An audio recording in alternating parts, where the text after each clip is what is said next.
Yaani yale ambayo tumeyapanga mimi na wewe, tumeyatarajia kuwa ndivyo yatakavyokuwa.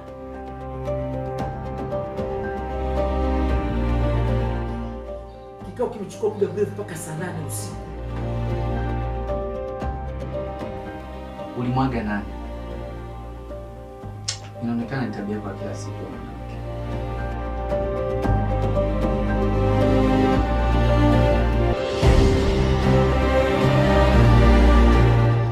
Mimi ni malaya.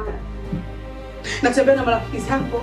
Kwa hiyo ulikuwa unasema funga bakuli lako wewe mpumbavu mwanamke usijitambua wewe. Yaani hayo maneno kwangu sawa sawa na maji ya moto hayaunguzi nyumba. Kwa taarifa yako, tuonyeshane uso kwa uso. Niko tayari muda wote na wakati wowote.